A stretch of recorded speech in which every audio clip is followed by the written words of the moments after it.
Rabbi, welcome. Hello. Rabbi, let's just jump right into it. Everybody's ready. Everybody wants to hear your message. Everybody's ready for positivity.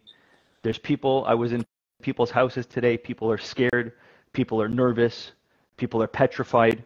There's mothers talking about not sending their children to school tomorrow.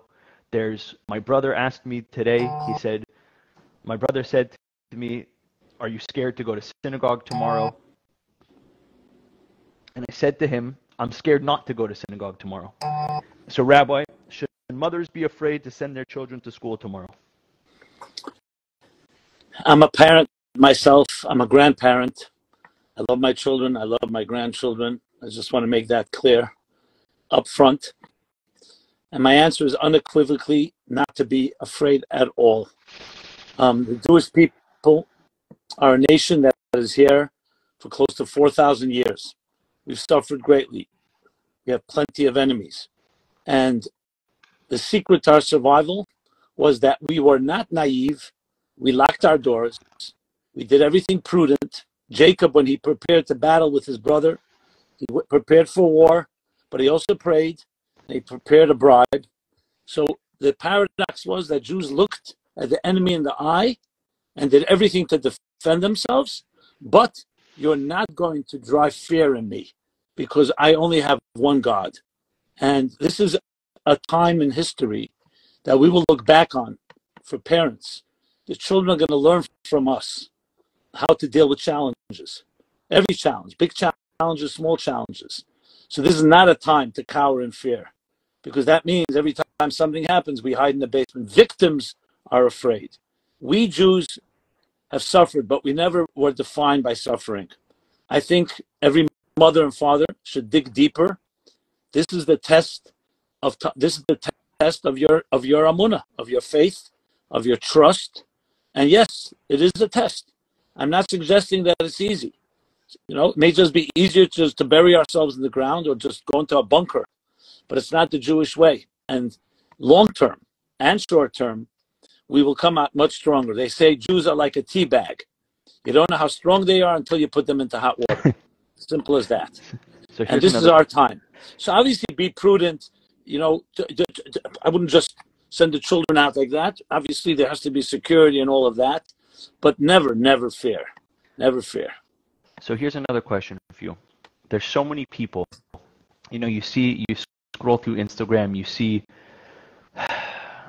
you see unbelievable parades of tens of thousands, hundreds of thousands of people marching every corner of the globe, chanting for the destruction of Israel, chanting for the destruction of the Jewish people.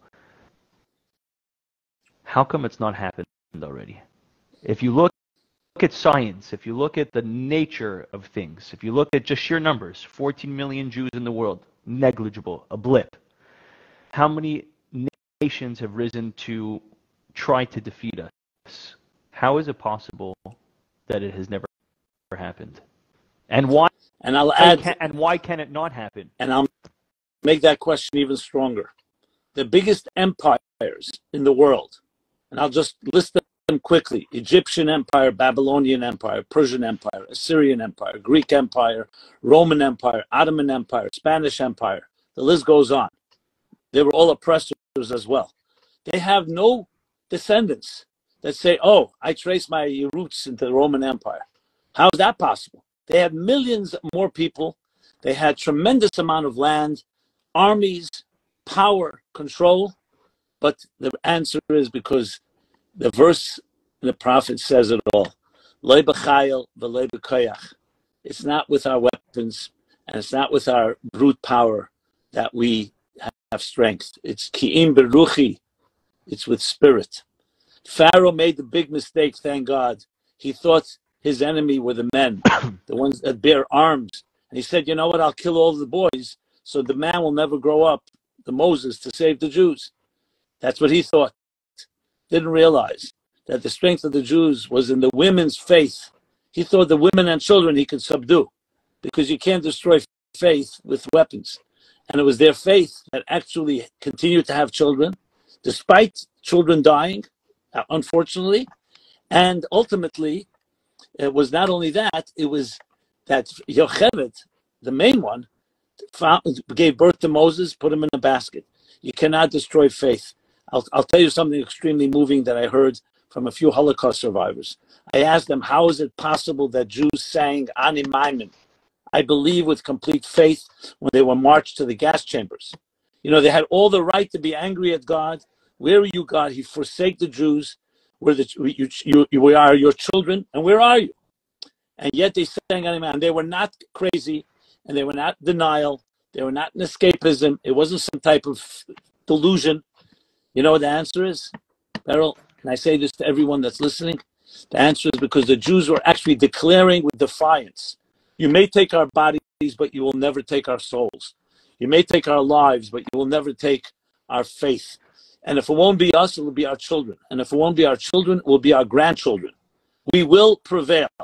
Now look today, go to Berlin, and you see little Jewish boys and girls running around. You see a menorah at the Brandenburg Gate where Yamach Shemoy Hitler stood.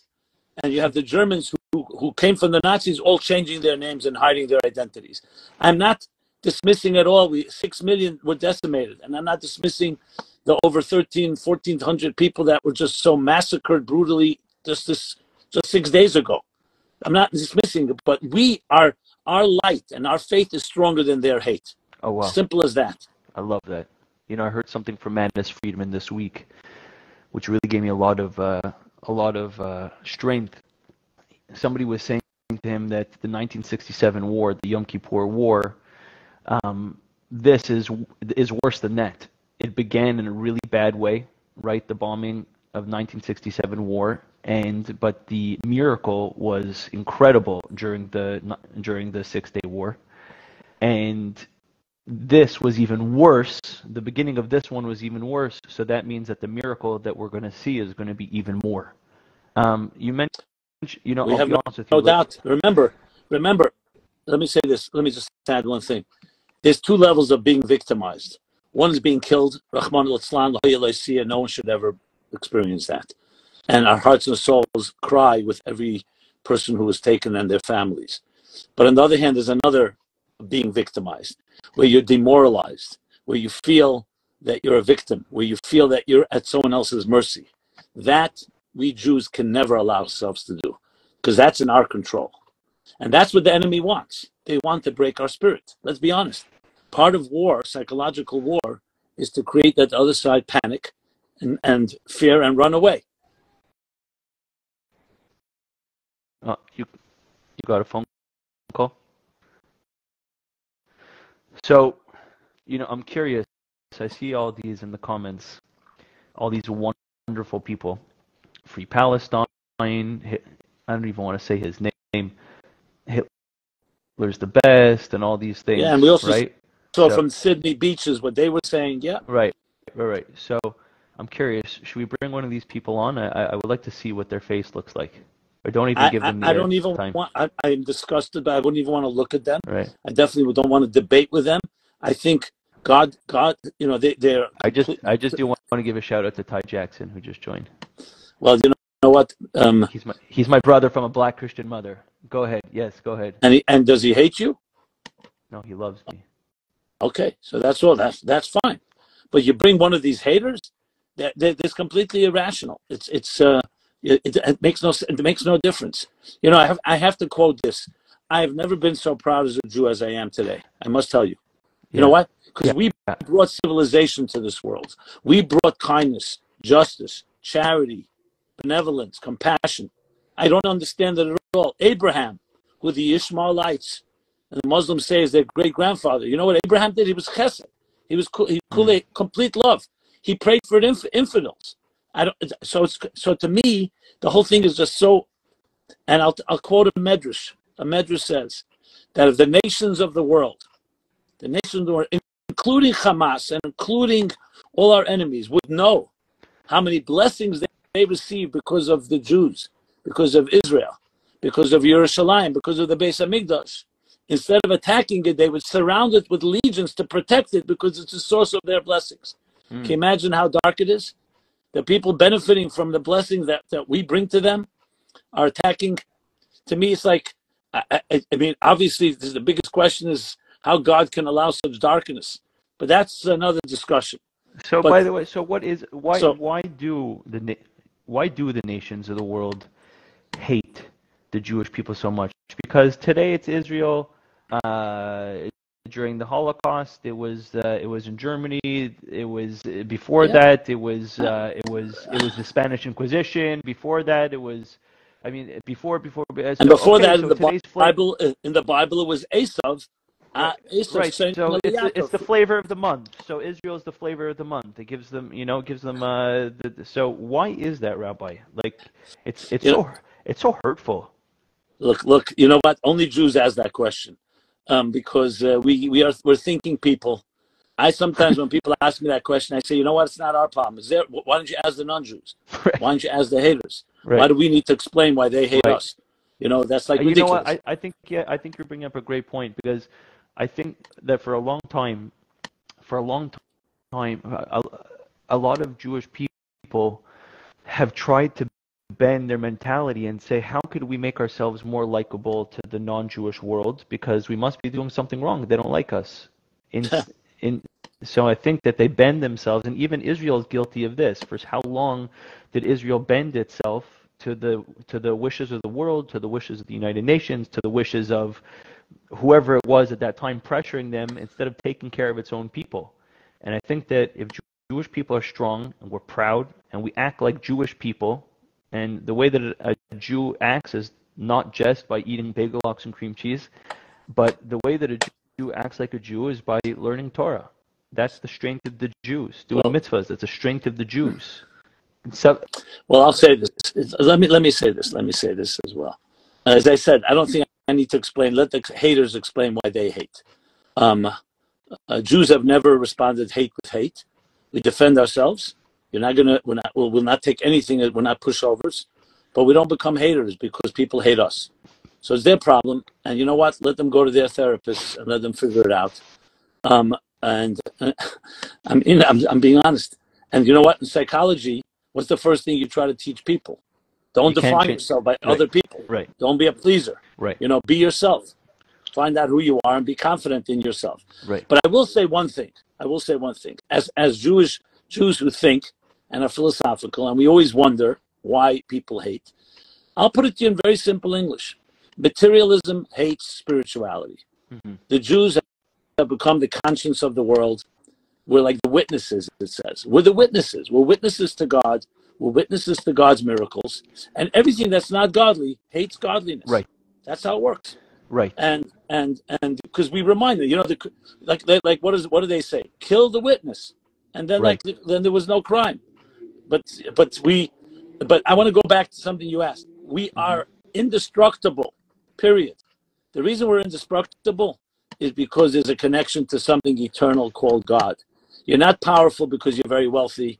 You're not powerful because you have a lot of power and control. You're powerful because you connect to eternity. Mm. And when you have an eternal aspect to your life, everyone, frankly, I would even say the non-Jew, connect to God, and you too will taste eternity.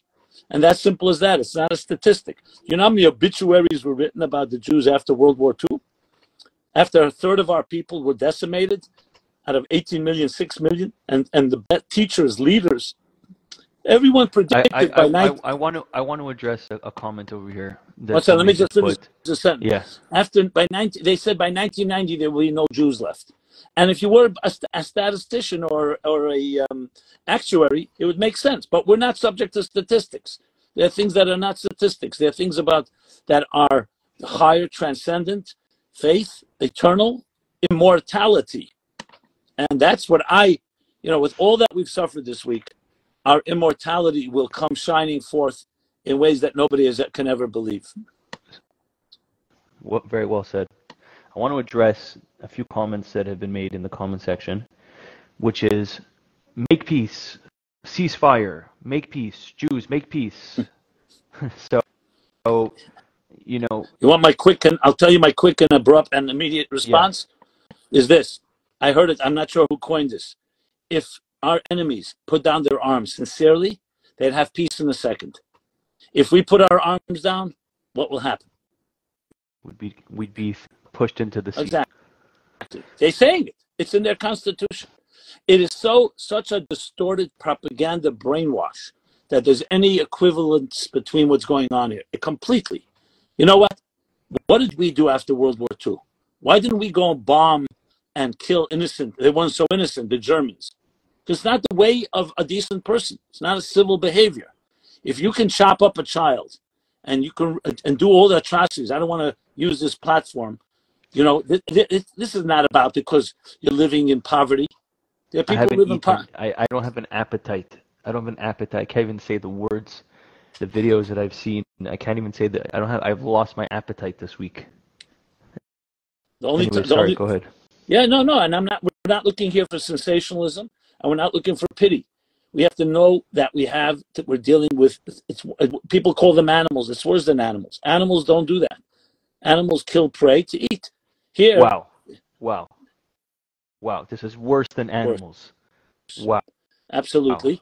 And to me, it's a reflection of I don't even have the words, of an obscene, decadent, I mean, it's like everything anti-God, anti-religion, all in the name of so-called religion. It's like, it's insanity. But anyway, the point being is, this is unprovoked. It's just not acceptable in any way. You know, civilians that die by accident because collateral damage is one thing, but targeting that with hatred and then celebrating it. I mean, I don't need to explain it. Let's put it this way. Any person who needs explanation needs to look in the mirror about their own decency and civility. It's just, you know, I don't need to explain. I think what we need to talk about is our strength, and going back to our parents and children.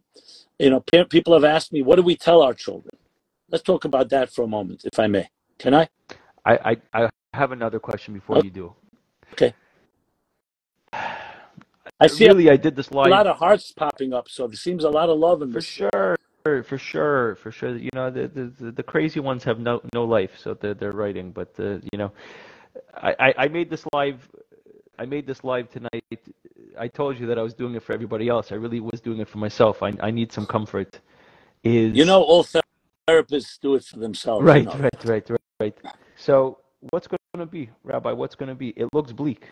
What's the future? Okay, that was the past. We spoke about the past. We survived this, that, great.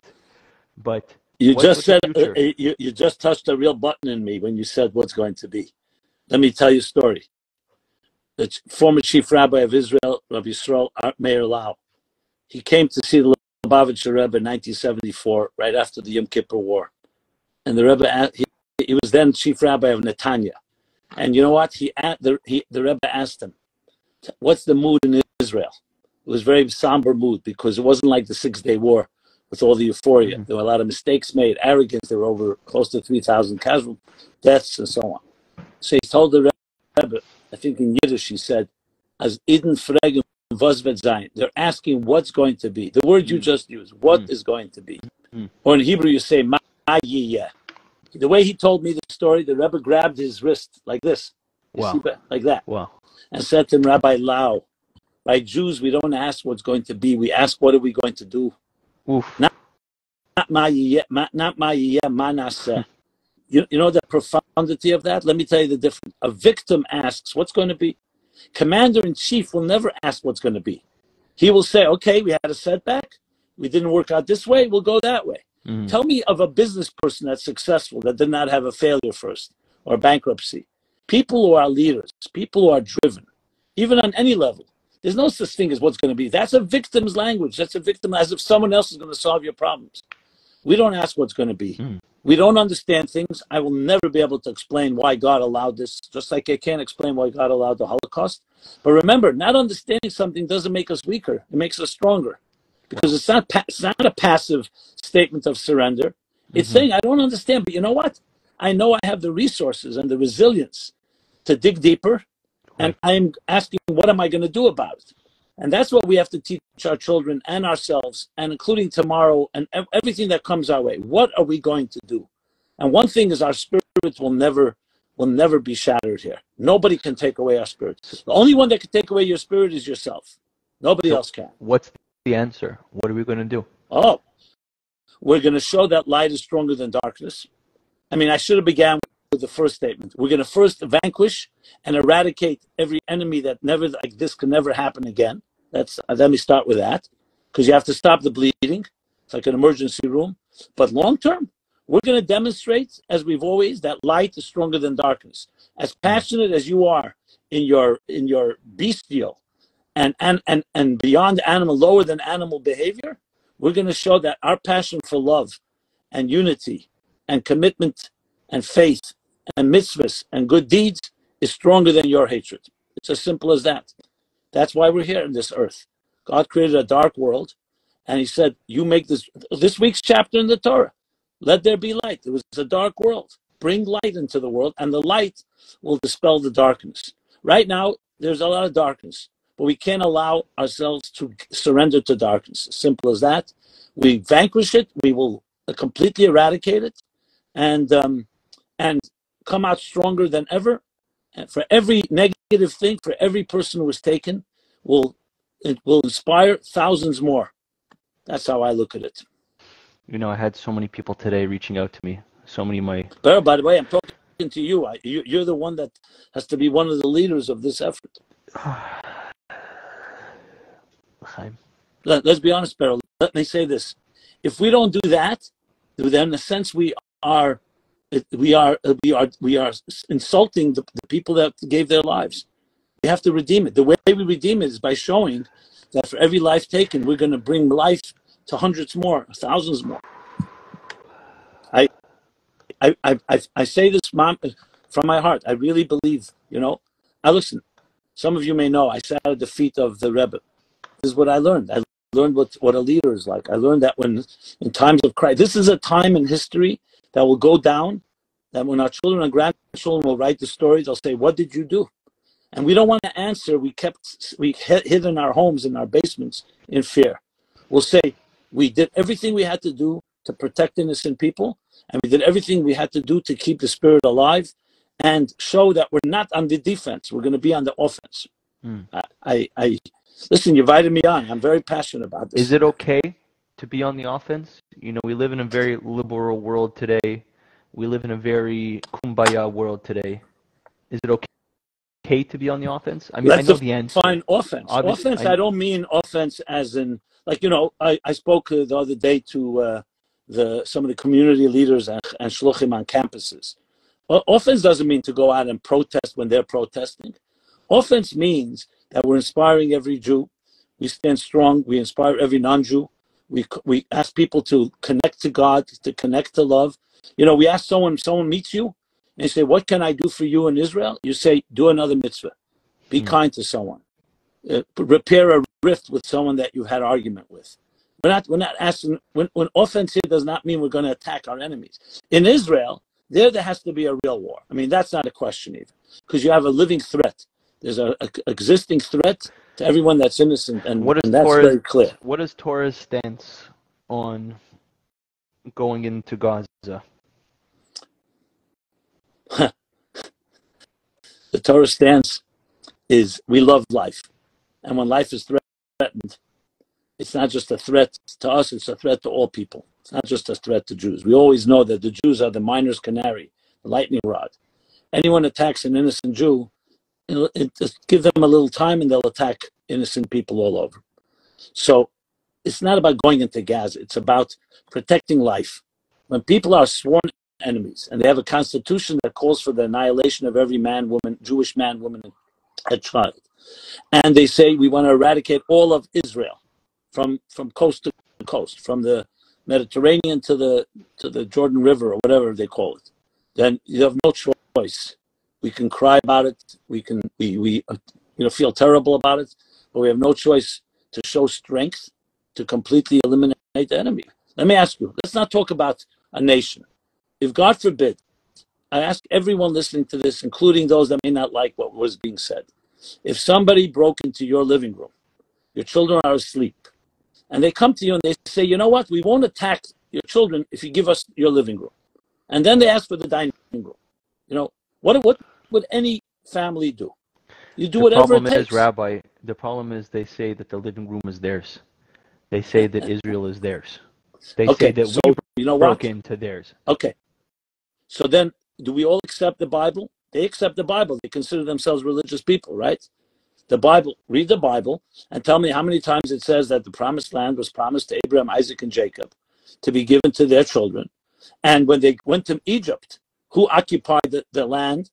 Were occupiers. They refused to leave. They said to the Jews, "You're occupiers." This week's chapter in the Torah begins with Rashi that says, 1,000 years ago, Rashi said, there will be those that will say, "You're thieves. You stole our land."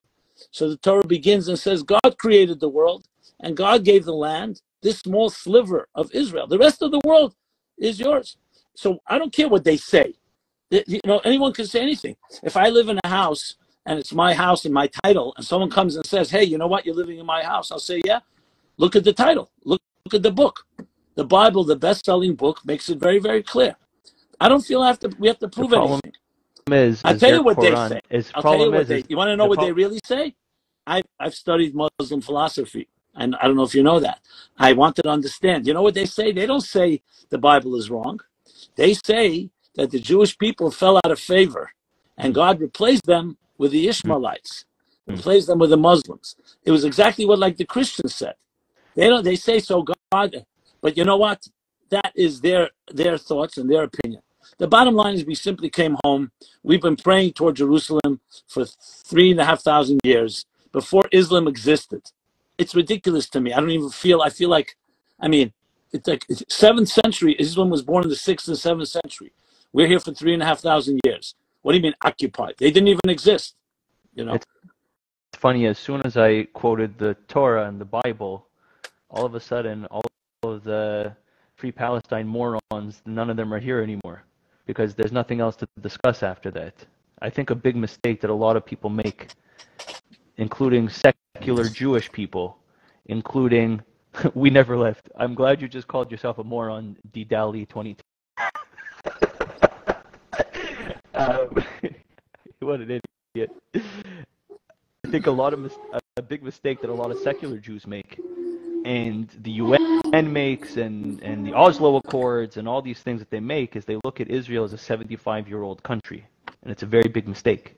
Israel is not a 75-year-old story; it's a 3,000-year-old country, and that's the mistake that people make. Is you cannot look at Israel on a day-to-day basis, on a year-to-year basis, or on a century-to-century basis. And Israel belongs to the Jewish people because God gave us. Do you ever wonder why a mosque is built on every holy site, Christian or Jewish holy site? You know why?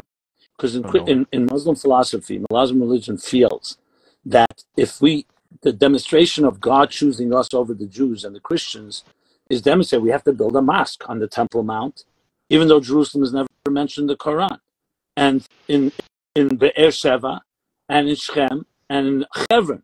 What does Hebron have to do with Islam? You know, I don't even know if Muhammad was ever there. Hebron is the place where Abraham, Isaac, and Jacob are buried. Abraham, Isaac, and Jacob are our forefathers. Yes, I will agree that Abraham also had a child, Yishmael. That's why it shocks me why they don't behave like Abraham. Where's the chesed? Where's the kindness that Abraham demonstrated? By the way, Yishmael was capable of being a mensch, right? He did tshuva then. He did yes. Tshuva. Look, he became a good guy. Look,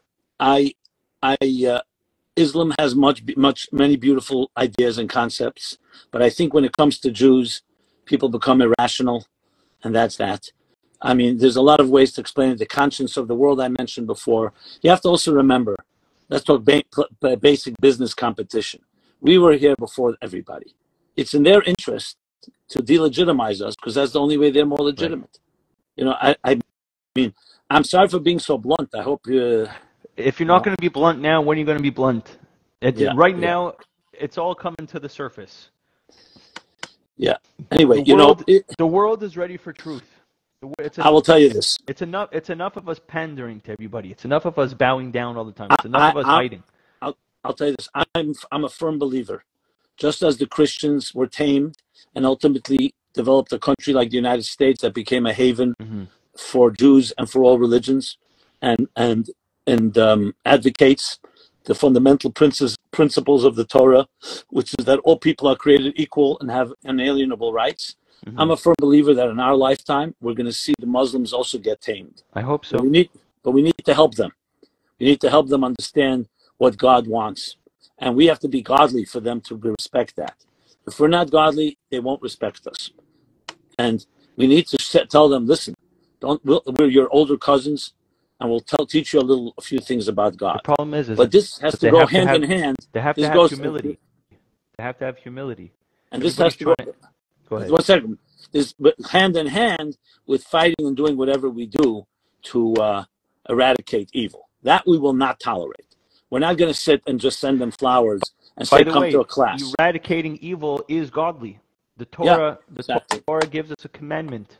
Somebody is trying to kill you. You have a mitzvah to kill them first. That is godly. Yeah. You said it beautifully before. We value life, and we defend life, and we protect life at all costs. Yeah, we value life more than they value death. Absolutely. Anyway, getting back to the theme at hand, parents everywhere, love your children. Part of loving your children is building resilience, building strength, building faith. And yes, we know there's a dark world out there, but we're here to bring light into a dark world. And I would tell my children very simply, there are people out there that have chosen death, that have chosen darkness. People have free will. Our job is not to give in to that, not to be afraid of it, but to bring more light. At the same time, to protect ourselves. And you, my dear son, my dear daughter, are part of a mission and part of a gift that God has sent you to this world. And know that your light is stronger than anyone else's darkness. I think we can teach this to children from a young age without frightening them. We don't have to expose them to all the horrors that we're seeing, but teaching them about what life is about. This is an opportunity I think, of a lifetime. We all wish this didn't happen. Trust me. 6 days ago, Simchas Torah, we hoped we were going into Yom Tov. Everyone was so excited. But once this happened, we turn quickly and learn lessons and become stronger than ever. Sure. And I encourage everyone that rise to the occasion now. Be a leader. Make things happen. Talk to people. Educate yourself. I just found actually an interesting. When you say make things happen, practically speaking, every person sitting at home tonight, today, tomorrow, whenever this reaches you, whenever this is reaching your ears and you're listening to it, what can a Jewish person do? Let's start with that. What could a Christian person do? What could a person that doesn't believe in God do? What could even a Muslim do to bring more light into the world? Excellent. And especially regarding tomorrow, because tomorrow is going to be a day of hate by some people. So the response is, we will bring even more love. Firstly, and I'm saying this first, I'll start first universally, and then I'll work my way to the individual groups you just mentioned. Firstly, make sure you reach out to at least 5 people tomorrow and today, whenever, with a special kind word. Simply send a message to your contact list. Share with them something inspiring. That's on a simple level. If you have a rift with anyone, call them up, apologize, or accept an apology. Repair rifts. Third thing is initiate things. Maybe whenever you can, host something in your house or in someone else's house, get together, study something, give a little charity, pray together. I mean, there's so many things that we can do that are even easy and simple, and especially online today. For Jews particularly, I will add that we have mitzvahs, like, for example, all boys and men, after bar mitzvah, putting on tefillin. If you put on tefillin already, do it with extra diligence. If you haven't, begin now. Tefillin has a particular power of driving fear into the enemy. As a matter of fact, during the 6-day war and the Yom Kippur War, when the enemy saw tefillin, they thought it was a new type of bomb, a new type of grenade or something. It is a weapon, but it's a spiritual weapon. For women, tomorrow's Friday. Perfect. Friday is the day when we before sundown, 18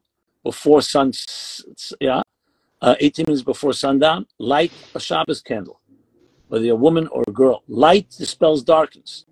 And put a mezuzah on your doors if you don't. Check your mezuzahs. It also has a particular power of protection. For non-Jews, we have the universal laws of ethics I mentioned before, civilization, which include being a mensch, being kind, being ethical, living up to the standards of law, recognizing there's an eye that sees and an ear that hears. Be accountable to a higher authority. We don't own ourselves. We need to be responsible. This the first respond. The first thing you learn from all of this, if they really had fear, if they really had respect and reverence of God, God has laws. First law is you do not touch another person. You not even forget about killing. You don't even touch another person. So we have to add and increase in all those positive things. I can go on, the list goes on, but all of it really adds up to what I said before. Make things happen. Don't react. Be proactive. Lead the way. Because I shut off the comments already. Why do we have to give the darkness? Why do we have to give the darkness what's it called? A platform already? Yeah, get them out of here already. I wasn't even. And you guys are welcome. You guys are welcome to stay, by the way, because we believe that darkness, that lightness breaks darkness. So you guys are actually welcome to stay. My pleasure. Because hopefully a little bit of this will penetrate you. But yes. Rabbi? I hope you have more.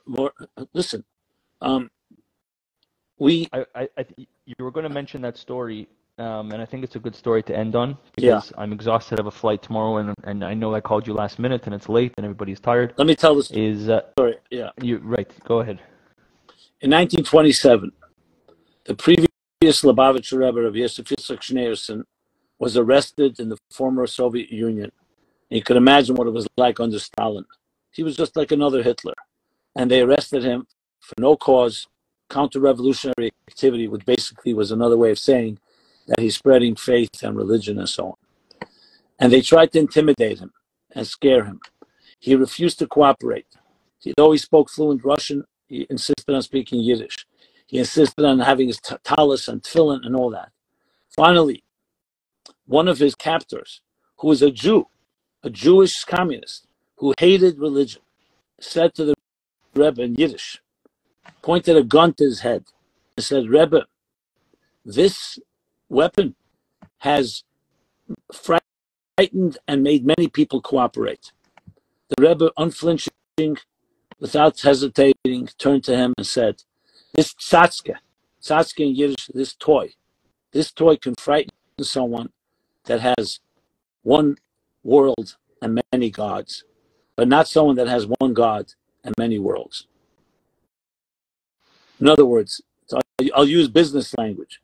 If you diversify, if you have all your eggs in one basket and that basket is taken from you, you have a lot to be afraid of. But when you have many baskets, yes, we don't want to die, but you don't think death is going to frighten me, because I have a spiritual life, I have values, I have family, I have children, I have teachings. Much will live on. So it's not that you can frighten me by taking away one thing from me.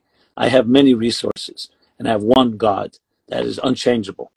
And you know what he responded? The captor said to him, Rebbe, we'll see who prevails.